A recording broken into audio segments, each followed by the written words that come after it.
Hey gang, we're doing a bit of an unbox. We've got the new Leatherman Free P2.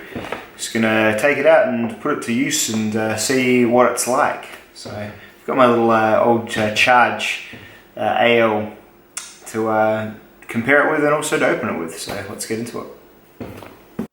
So I actually ordered this from Leatherman's website, which I know is a ridiculous thing to do because you pay like proper full price, but I wanted it quick to get a video out on it. And yeah, I've never done that, and it's a super dumb way to buy your multi-tools, but there we are. It did come pretty quickly using Express Post. Just trying to figure out where the box.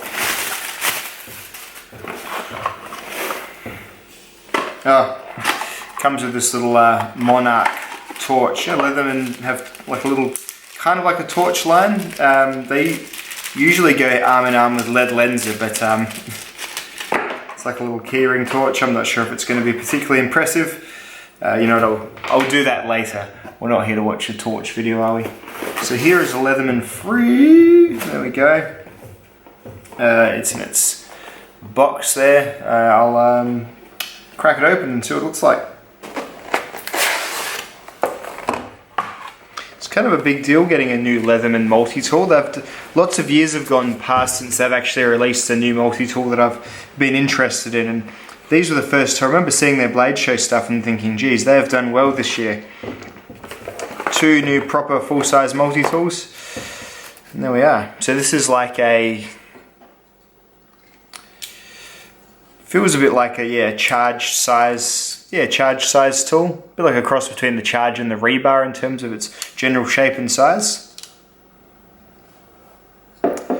Let's have a look at this magnetic action, shall we? So two magnets are at this end apparently, so you can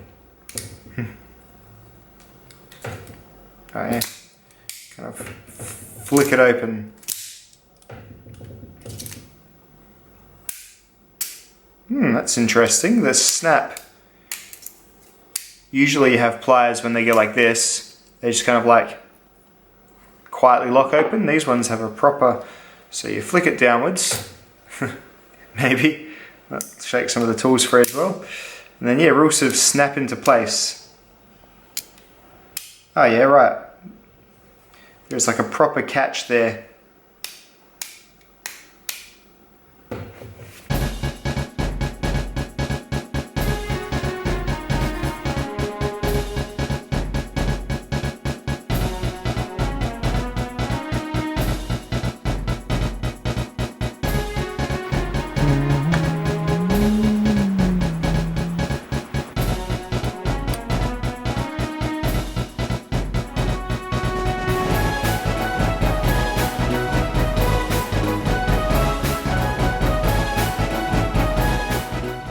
So this is the magnet part here. It's not really near any pivots or anything like that. It's just that little bit below the little tab there is the magnet. So I wouldn't be too worried about dust getting into your pivots or anything like that, because the magnet's going to hold them there. So it's still there. So the magnet's going to hold it there until you just wipe it off, and I think that'll be fine. I don't think there's a problem with that particular part of the tool. Righto, so in the hands, that's weird.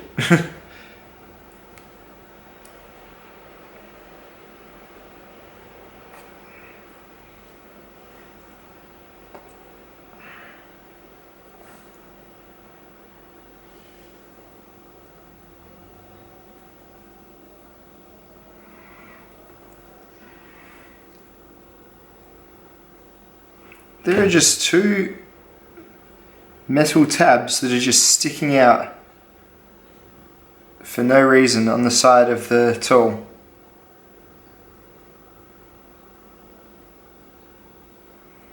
Right, so plier grip,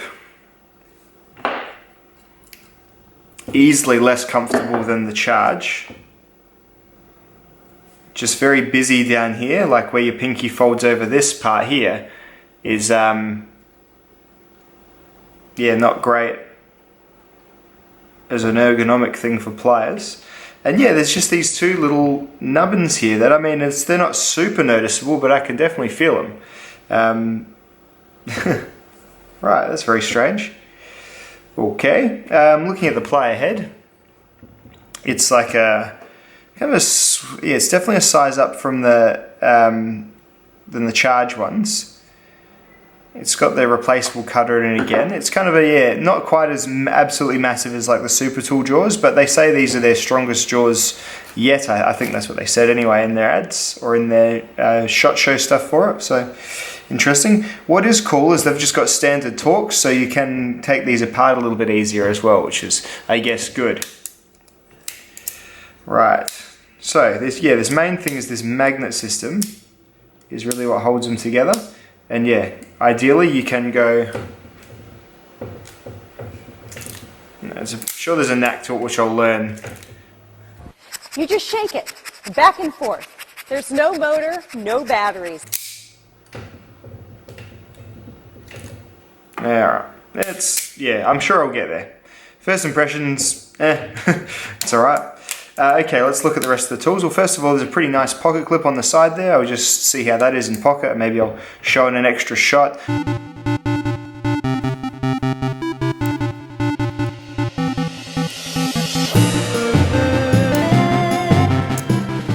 I'll do extra shots of all this stuff as I talk about it, perhaps, just so I can really show you, because I know this view's not that great. Righto, so, what is this? The scissors.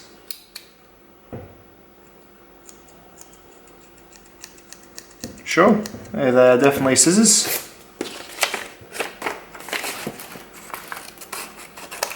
Cuts paper, job done. So let's see, the lock here is, what are we? Ah yes, okay, so the lock here is this tab here goes across. Alright, so it's the scissors, very good. There's no accessible tool on this side. So on this one here it is scissors or knife blade are your two exterior opening tools. It's a combo edge knife with a real quite dramatic looking set of teeth there, isn't it? 420 HC blade, I'm assuming. Leathermans usually come pretty sharp, yeah. Comes sharp enough. Alright, so yeah, the locks are not liner locks anymore, they're these like tab locks here. So you pull that back and then fold the knife over. There we are. The handles have this kind of, yeah, this sort of stamped feel to them with this stamped knurling pattern in there. Alright, now let's see what the other tools are. So I do believe you can, yeah, just pull back like that and you open the tools. And you've got a flathead driver, which does, yeah, so the tools lock. Yeah, the tools lock if you pull them out on their own, just like every other Leatherman.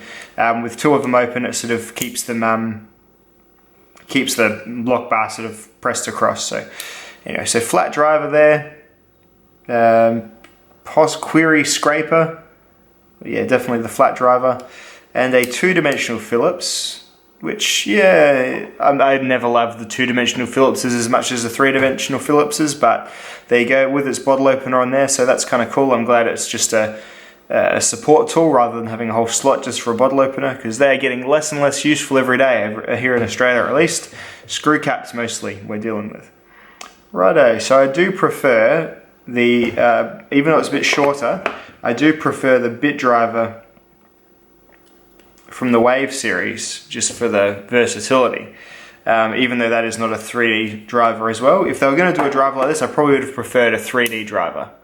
Like a proper one, as you would get on like the Super Tool or something like that. Anyway, I know space is a real thing for them, so let's look at the other tools. So popping these ones open.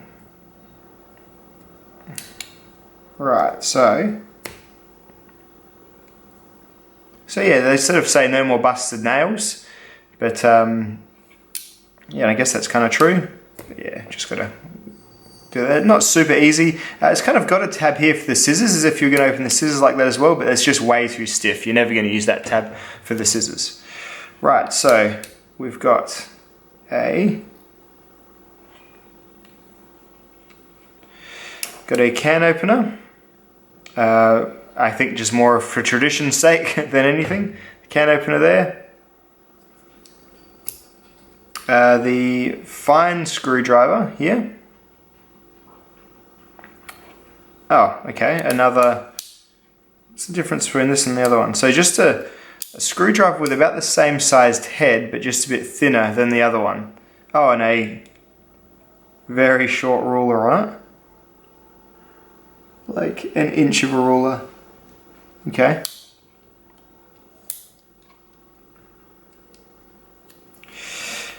Moving on. So yeah, kind of is it a bit of a superfluous flat driver, I guess? I mean, the other one could probably be used for a bit of a pry. And then you've got this file here, which is, yeah, it doesn't have the saw on it, and it's very, very small little file. This is kind of the EDC-able one, I guess. It feels a little bit lighter than the Charge. I'll do like a comparison on that one in a sec. Maybe I'll just put them both on the screen, the two weights.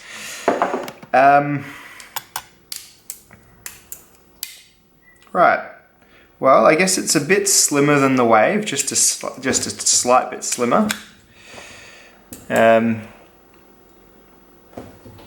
tools, this is just my first impression, the tools all feel way jankier than like the Wave tools. You know that really shiny, kind of over-polished feeling that the Sidekick and the Wingman tools have?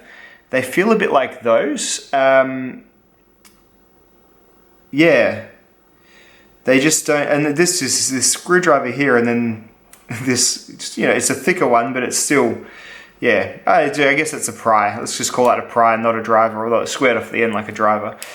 Yeah, just all the tools just feel a little bit short and weird, not particularly, yeah, not as nice as like the other not the Wingmans, the Chargers or the Super Tools or the Rebars tools. They sort of feel a little bit sort of pared down a bit thinner. I don't love the 2D Phillips. I would rather them just not had this and had the proper 3D Phillips head driver. Let's see, I don't think there's any tools on the inside. No, there's not. There's no tools on the inside. There must be a reason for these catches here. There must be. I'm just not sure what it is. They're not immediately apparent to me. Maybe they just lock in to each other. No, not really. Anyway, let's fiddle with this action a little bit more, shall we? All right. So I'm noticing as the thing slams shut, the ruler kind of pops out as well, which is a bit interesting.